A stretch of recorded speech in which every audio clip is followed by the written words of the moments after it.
राधे राधे दोस्तों आज की कहानी वाकई बहुत मजेदार और ज्ञानवर्धक होने वाली है। तो आपसे विनती है कि हमारे साथ अंत तक बने रहें ताकि आप इस कहानी का पूरा आनंद ले सकें। एक बार सेठ धनराज अपने नौकर रामू के साथ तीर्थ यात्रा पर निकला। दोनों घोड़े पर सवार होकर चल पड़े। चलते चलते दिन ढलने लगा। तब वे एक नगरी के पास पहुंचे। दोनों ने वहां ठहरने का निर्णय लिया और अपना टेंट लगा लिया। टेंट लगाने के बाद सेठ धनराज ने रामू से कहा, रामू, अब तुम नगरी में जाओ और कुछ खाने पीने का सामान ले आओ। रामू पैसे लेकर नगरी की ओर चल पड़ा। जैसे ही वह नगरी के मुख्य द्वार पर पहुंचा, उसने वहां एक चकित कर देने वाला दृश्य देखा। उसने देखा कि नगरी के मुख्य द्वार पर एक कुत्ता बंधा था और सभी आने जाने वाले उस कुत्ते के सिर पर दो दो जूते मारकर आ जा रहे थे। यह दृश्य देखकर रामू नगरी के अंदर जाने लगा तो सिपाहियों ने उसे रोका और कहने लगे, यदि तुम्हें नगरी में जाना है तो इस कुत्ते के सिर पर दो जूते मारने होंगे, वरना नगरी में प्रवेश करने की अनुमति नहीं दी जाएगी। रामू ने भी कुत्ते के सिर पर दो जूते मारे और नगरी में प्रवेश कर गया। ऐसे ही वापस आते हुए भी उसने दो जूते कुत्ते को मारे और सारा सामान लेकर धनराज के पास पहुंच गया। वापस आकर रामू ने तुरंत खाना बनाया और अपने मालिक को खिलाया, फिर खुद भी भोजन कर लिया। सारा काम निपटाने के बाद वह अपने मालिक के पास पहुंचा और कहने लगा, मालिक, जब मैं नगरी के मुख्य द्वार पर पहुंचा तो मैंने देखा कि इस नगरी के लोग कितने जालिम हैं, जो अपना गुस्सा किसी बेजुबान जानवर पर निकालते हैं। मालिक, जब मैं नगरी में गया तो मैंने देखा कि मुख्य द्वार पर एक कुत्ता जंजीरों से बंधा हुआ था और सभी आने जाने वाले उसके सिर पर दो जूते मार रहे थे। आप मुझे बताइए कि उस बकरे ने ऐसा क्या अपराध किया जिसकी उसे इतनी बड़ी सजा दी जा रही है। तब सेठ कहता है, रामू, यह नगरी राजा विराट की नगरी है और जिसे तुम एक बेजुबान जानवर समझ रहे हो, यह कोई मामूली कुत्ता नहीं है। इस कुत्ते ने राजा विराट के खिलाफ एक बहुत ही भयंकर साजिश रची थी, जिसमें यह काफी हद तक सफल भी हो गया था। लेकिन वो कहते हैं ना, पाप का घड़ा एक ना एक दिन फूटता जरूर है, और इस कुत्ते के पाप का घड़ा भी जिस दिन फूटा, उसी दिन इसे यह सजा सुनाई गई कि जो भी व्यक्ति नगर में आए या जाए, उसे पहले इस कुत्ते के सिर पर दो जूते मारने होंगे। मैं तुम्हें इसकी पूरी कहानी सुनाता हूं, ध्यान से सुनना। राजा विराट 14 विद्या प्राप्त राजा थे, जो उस समय के राजाओं में सबसे ज्यादा बुद्धिमान थे। 14 विद्याओं ने राजा विराट की एक अलग ही छवि बना दी थी। एक दिन एक महान ऋषि राजा विराट के महल में आए तो राजा ने उन्हें प्रणाम किया और कहने लगे, ऋषिवर, मैं 15वीं विद्या सीखना चाहता हूं, आप मेरा मार्गदर्शन करें। ऋषि बोले, देखो राजन, यह विद्या सीखना इतना भी आसान नहीं है। यह बेहद कठिन परिस्थितियों से भरा रहता है और इसे सीखने की कोई समय सीमा नहीं है। न जाने इसे सीखने में कितना समय लग जाए। तब तक राज्य का कामकाज कैसे चलेगा? अच्छा, यही होगा कि आप 15वीं विद्या सीखने का विचार अपने मन से निकाल दें। राजा विराट कहने लगे, नहीं नहीं ऋषिवर, चाहे 15वीं विद्या सीखना कितना भी कठिन कार्य क्यों ना हो, चाहे इसे सीखने में कितना भी समय क्यों ना लगे, मैं अवश्य वक्त निकाल लूंगा। कृपया आप मुझे रास्ता दिखाइए। ऋषिवर कहते हैं, ठीक है, यहां से बहुत दूर हिमालय पर्वत के पास एक बहुत ही घना और भयंकर जंगल है। उस जंगल के बीच में कश्यप गुरु की कुटिया है। उस कुटिया को आपको ढूंढना होगा। इस बात का ध्यान रखना, जंगल में घोड़ा नहीं जा सकता। आपको घोड़ा जंगल के बाहर ही छोड़ना होगा और आगे का रास्ता पैदल तय करना होगा। वहां कश्यप गुरु तपस्या करते हुए मिलेंगे। आप उनके चरणों में जाकर गिर जाना और 15वीं विद्या सिखाने का अनुरोध करना।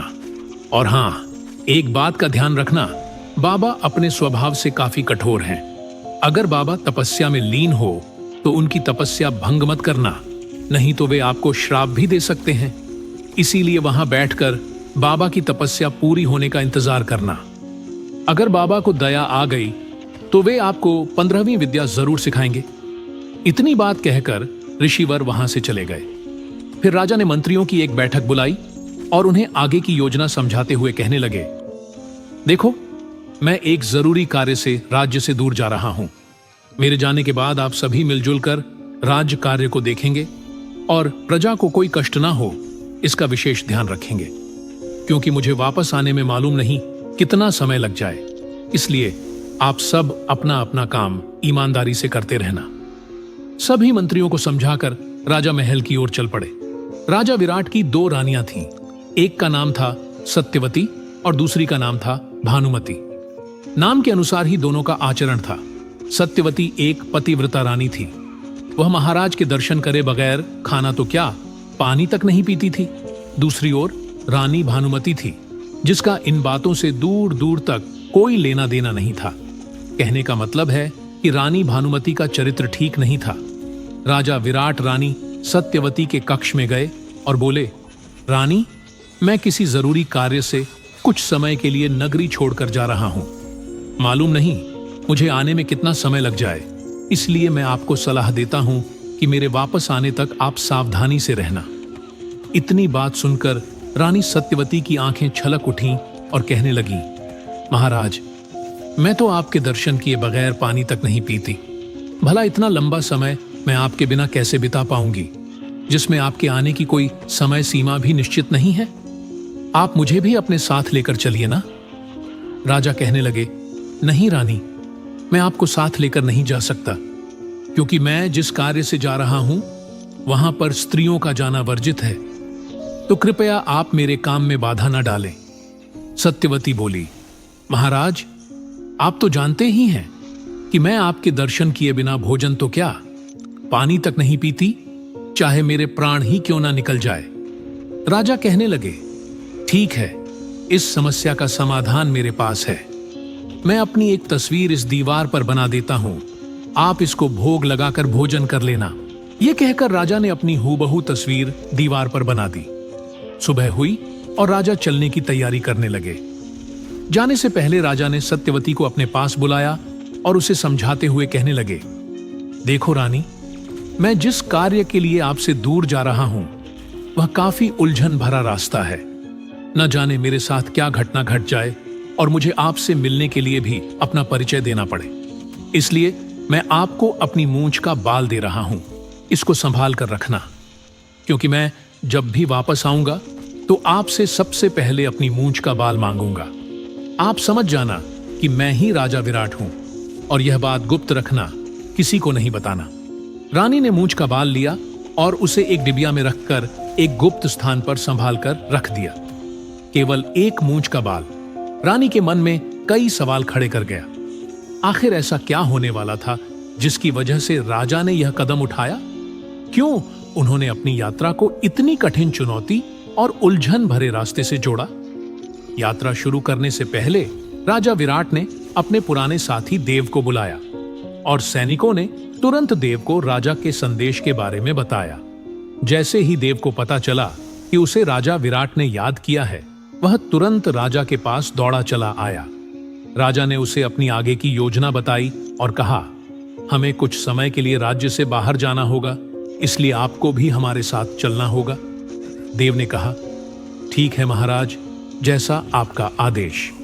फिर राजा ने 2 घोड़े मंगवाए और जरूरी सामान लेकर हिमालय पर्वत की ओर अपनी यात्रा शुरू की। रात और दिन चलते हुए काफी समय बाद राजा विराट और देव उस घने जंगल के पास पहुंचे। चूंकि घोड़े अंदर नहीं जा सकते थे, इसीलिए उन्होंने घोड़ों को बाहर छोड़ दिया और तलवार से जंगल में रास्ता बनाते हुए आगे बढ़ने लगे। अंततः लंबी यात्रा के बाद राजा विराट और देव बाबा कश्यप गुरु की कुटिया ढूंढने में सफल हो गए। बाबा की कुटिया बहुत सुंदर थी। उसके आसपास रंग बिरंगे फूल खिले हुए थे और बाबा तपस्या में लीन थे। राजा विराट और देव थोड़ी दूरी पर हाथ जोड़कर बैठ गए, लेकिन 1 सप्ताह बीत गया और बाबा तो आंखें ही नहीं खोल रहे थे। राजा ने कहा, जब तक बाबा आंखें नहीं खोलते हम आश्रम की सफाई कर लेते हैं। इसके बाद दोनों आश्रम में काम करने लगे। नए नए फूल लाकर लगाए, जंगल से सूखी लकड़ी लाकर कुटिया के पास इकट्ठी कर दी और आराम से रहने लगे। 1 महीने बाद बाबा कश्यप गुरु ने आखिरकार अपनी आंखें खोलीं और सामने राजा और उसके दोस्त को देखा, जो हाथ जोड़कर उनकी ओर ध्यान से देख रहे थे। बाबा ने कहा, बच्चों, मेरे पास आओ। तुम लोग इस भयंकर जंगल को पार करके मेरे पास आए हो। यहाँ कोई भी इंसान नहीं आ सकता, लेकिन तुम लोग इतने कष्ट सहकर मेरे पास आए हो तो यकीनन तुम्हारा कोई महत्वपूर्ण काम होगा। ये सुनकर राजा विराट और देव बाबा के पास आ गए। राजा ने कहा, हे महाराज, मैं राजा विराट हूं और मैं बड़ी आशा से आपके पास आया हूं। कृपया मेरी समस्या का समाधान करें। बाबा ने कहा, बोलो बच्चे, क्या समस्या है? राजा ने कहा, महाराज, मैं 15वीं विद्या सीखने आया हूं। आप मुझे 15वीं विद्या का दान दें तो आपकी बड़ी कृपा होगी। बाबा ने कहा, बालक, तू तो बहुत बड़ी समस्या लेकर आया है, लेकिन एक बात बता, तुझे मेरा पता किसने बताया? राजा ने कहा, महाराज, हमारे राज्य के एक ऋषि ने बताया है। बाबा ने कहा, ठीक है, लेकिन राजन, इस विद्या को सीखना हर किसी के बस की बात नहीं है। इसमें बहुत कठिनाइयां आएंगी। क्या तुम इन कठिनाइयों का सामना कर पाओगे? राजा ने कहा, महाराज, इस विद्या को सीखने के लिए मैं हर कठिनाई का सामना करूंगा। बाबा ने कहा, ठीक है राजन, इस विद्या को सीखने से पहले मैं तुम्हें इसकी शक्ति के बारे में कुछ बताना चाहता हूं। 15वीं विद्या से मरे हुए शरीर को जिंदा किया जा सकता है, लेकिन इस विद्या से यदि आप किसी को जिंदा कर रहे हो तो आपके प्राण उस मरे शरीर में चले जाएंगे और आपका शरीर प्राणहीन हो जाएगा। फिर आप जब चाहें अपने शरीर में वापस आ सकते हैं। और हां, इस विद्या को सीखते वक्त आपको केवल एक समय ही भोजन मिलेगा, लेकिन इसका कोई समय सीमा निश्चित नहीं है। यह नहीं कहा जा सकता कि इस विद्या को सीखने में कितना समय लगेगा। राजा ने कहा, ठीक है बाबा, आप जो भी कहेंगे मैं करूंगा। मुझे आपकी हर बात मंजूर है। बाबा ने कहा, कल सुबह से आपकी शिक्षा शुरू हो जाएगी। अगली सुबह बाबा ने राजा विराट को अपने सामने बिठाकर मंत्र सिखाना शुरू कर दिया। अब राजा विराट का 15वीं विद्या सीखने का सिलसिला शुरू हो चुका था। जब राजा को बाबा मंत्र सुना रहे थे तो देव भी राजा के पीछे बैठा मंत्र सुन रहा था और उसने भी राजा के साथ साथ मंत्र रटने शुरू कर दिए। वह भी मन ही मन मंत्रों का जाप करने लगा। ऐसे ही राजा की शिक्षा 12 वर्षों तक चली। राजा विराट को जो भी मंत्र बाबा ने सिखाए, देव तुरंत उन्हें रट लेता और जैसे जैसे राजा मंत्रों का जाप करते, देव भी मन ही मन उनका जाप करता रहता। 12 वर्षों में राजा विराट 15वीं विद्या सीख गए और साथ साथ देव भी उसे सीख गया।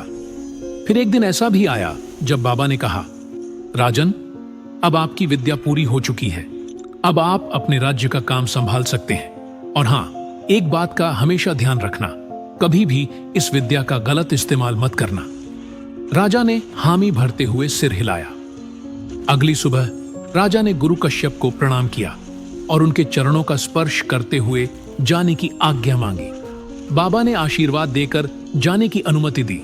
फिर राजा विराट देव को साथ लेकर अपनी नगरी की ओर चल पड़े। चूंकि घोड़े नहीं थे, इसलिए वे पैदल ही बातें करते हुए आगे बढ़ रहे थे। अब राजा के मित्र देव के दिल में कपट जाग उठा और उसने मन ही मन एक भयंकर साजिश रच डाली। राजा को अपनी ओर आकर्षित करने के लिए देव गुमसुम होकर बैठ गया। राजा ने देखा और पूछा, देव, क्या बात है? तुम बड़े गुमसुम नजर आ रहे हो। देव ने कहा, महाराज, मेरे दिल में एक बात है, अगर आप बुरा ना माने तो बताऊं? राजा विराट ने कहा, जो भी बात है खुलकर कहो। देव बोला, महाराज, मैं यह कह रहा था कि आपने 12 वर्षों के इतने कठिन परिश्रम के बाद यह 15वीं विद्या हासिल की है, तो अगर आप अपनी सीखी हुई विद्या को एक बार आजमा लेते तो अच्छा रहेगा, क्योंकि नगरी में जाकर कहीं आप हंसी के पात्र ना बन जाएं। राजा ने कहा, बात तो तुम्हारी ठीक है, आजमाने में क्या दिक्कत है, चलो आजमा कर देखते हैं। देव ने कहा, महाराज, आप थोड़ी देर यहां बैठिए, मैं अभी आता हूं। देव थोड़ी दूर गया और एक मरा हुआ तोता उठाकर राजा के सामने ले आया और कहने लगा, महाराज, इस मरे हुए तोते में आपके प्राण डालिए। राजा ने कहा, ठीक है, मैं मंत्र का जाप करता हूं। राजा मंत्र पढ़ने लगे और अपने प्राण उस तोते में डाल दिए। तोता जिंदा हो गया और राजा विराट का शरीर अचेत होकर गिर पड़ा। इधर देव अपने प्लान में कामयाब हो गया था। उसने मौके का फायदा उठाया और तुरंत मंत्र पढ़कर अपने प्राण राजा विराट के शरीर में डाल दिए। अब देव का शरीर भी अचेत होकर गिर पड़ा। राजा विराट तोता बन गए और देव राजा विराट के रूप में आ गए। राजा विराट यह देखकर आश्चर्यचकित हो गए कि देव ने यह विद्या कैसे सीखी, और उन्होंने कहा, अरे देव, यह तूने क्या कर दिया? तू मेरे शरीर में क्यों आ गया? देव ने उत्तर दिया, महाराज, मैं भी अपनी विद्या आजमा रहा था, जो मैंने चुपके से आपके पीछे बैठकर सीखी है। राजा विराट गुस्से में बोले, देव, तुमने अपनी मर्यादा के खिलाफ जाने की कोशिश कैसे की? इस अपराध का दंड तुम्हें दरबार में मिलेगा। अब तुम एक काम करो, अपने शरीर में वापस जाओ और मेरा शरीर खाली कर, ताकि मैं अपने शरीर में वापस लौट सकूं। देव ने हंसी उड़ाते हुए कहा, क्या मैं आपको मूर्ख नजर आता हूं जो अपने शरीर में वापस आऊंगा? बड़ी मुश्किल से राजा बनने का मौका मिला है और इस मौके को मैं छोड़ नहीं सकता। आप तो एक तोते हो, भला आप मेरा क्या बिगाड़ सकते हो? मैं यह शरीर किसी भी हालत में नहीं छोड़ूंगा। अब मैं वही सारे सुख प्राप्त करूंगा जो एक राजा प्राप्त करता है। इसके बाद देव ने अपने रास्ते का आखिरी कांटा हटाने के लिए उस तोते को पत्थर से मारने के लिए दौड़ते हुए कहा, जिसमें राजा विराट के प्राण बसे थे। तोता बेचारा जान बचाकर भागा और दूर एक ऊंचे पेड़ की टहनी पर बैठकर देव को देखता रहा। वह उदास मन से सोचने लगा, जिस साथी पर मैंने इतना भरोसा किया, उसी ने मेरे साथ इतनी बड़ी गद्दारी की। अब मैं क्या कर सकता हूं? और तोता बैठा बैठा रोने लगा।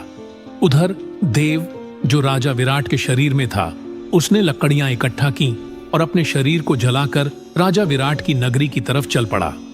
देव दिन रात पैदल चलते हुए राजा विराट की नगरी के द्वार तक पहुंचा। वहां मौजूद पहरेदार ने जैसे ही राजा को देखा, उन्होंने तुरंत इसकी सूचना दरबार में पहुंचाई। यह संदेश सुनकर दरबार के सभी मंत्रीगण और अन्य सदस्य प्रसन्न होकर फूलमाला और अन्य आदर सम्मान की सामग्री लेकर राजा का भव्य स्वागत करने के लिए द्वार पर पहुंच गए। किसी भी व्यक्ति को यह समझ में नहीं आया कि यह असल में राजा है या कोई और। राजा का स्वागत बड़े धूमधाम से किया गया और उनके आने की खुशी में महल को दुल्हन की तरह सजा दिया गया। पूरे राज्य में सूचना दी गई कि महाराज अपना जरूरी काम निपटाकर 12 वर्ष बाद अपनी नगरी में वापस लौटे हैं। देव, जो महल में मौजूद सभी मंत्रियों और अन्य सदस्यों को पहले से जानता था, उन्हें देखकर बिना किसी उलझन के उनके साथ विचार विमर्श करने में सक्षम था। सभी लोग इतने लंबे समय के बाद अपने राजा से विचार विमर्श कर खुशी से भर गए। दरबार में सभी जनों से अच्छी तरह मिलजुल कर राजा विराट, जो असल में देव था, रानी के महल की ओर बढ़ा। महल के द्वार पर पहुंचते ही वहां की नौकरानी उसके स्वागत के लिए आरती की थाली और फूल लेकर खड़ी थी। लेकिन राजा बने देव ने रानी को वहां न देखकर कहा, रुक जाओ दासी, हम तब तक अंदर नहीं आएंगे जब तक हमारी रानी सत्यवती हमारा स्वागत करने नहीं आ जाती। राजा का आदेश सुनकर तुरंत रानी सत्यवती को बुलाया गया। रानी सत्यवती अपने हाथों में आरती की थाली लेकर वहां चली आई, किंतु रानी सत्यवती वहां आकर चुपचाप एक तरफ खड़ी हो गई। तब राजा विराट बने देव ने कहा, क्या बात है रानी, क्या आप हमें देखकर खुश नहीं हैं? हम कितने वर्षों बाद आपके पास वापस लौटे हैं। नजदीक आइए, हमारी आरती कीजिए और खुशी खुशी हमें अपने कक्ष में लेकर चलिए। रानी सत्यवती बोली, महाराज, मैं आपकी आरती भी करूंगी और खुशी खुशी आपको अपने कक्ष में भी लेकर चलूंगी, लेकिन आप पहले हमें यह बताइए, जब आप जरूरी कार्य से जा रहे थे तब हमें क्या कहकर गए थे? देव ने कहा, रानी, ऐसी बेवकूफ भरी बातें आप पर शोभा नहीं देती। भला 12 वर्ष पहले की छोटी मोटी बातें याद थोड़ी रहती हैं। आप जाइए, हमारी आरती कीजिए। सत्यवती बोली, कभी नहीं, पहले आप हमें उस वार्ता का परिचय दीजिए, तभी हम आपको अंदर आने की अनुमति देंगे। राजा बने देव ने मन ही मन सोचा, यह रानी तो बहुत ही तेज लगती है, यहां तो दाल गलने वाली नहीं है। फिर उसने अपना रुख भानुमति के महल की तरफ कर लिया।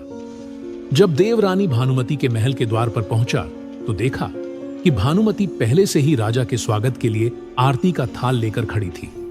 वह राजा को इतने लंबे समय बाद देखकर काफी खुश थी। उसने खुशी खुशी देव की आरती की और अपने कक्ष में ले गई। रानी भानुमति के महल में देव ने खूब सुख सुविधाओं का आनंद लिया। धीरे धीरे आधी रात हो गई। भानुमति को तो नींद आ गई, लेकिन देव को कहां नींद आने वाली थी। अब उसके जहन में एक डर बैठा जा रहा था, एक चिंता उसे सताए जा रही थी। वह चिंता थी उस तोते की, क्योंकि उस तोते में खुद राजा विराट के प्राण बसे थे, जो मनुष्य की भांति बोल सकते थे। अब उसका यही डर था कि कहीं वह तोता उड़ता हुआ नगरी तक ना पहुंच जाए और उसके सारे भेद ना खुल जाए।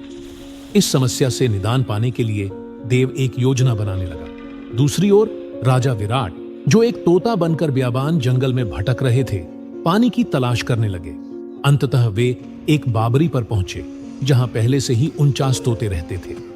उन 49 तोतों ने देखा कि आज बाबरी पर एक नया तोता आया है और वह कुछ ज्यादा ही प्यासा है।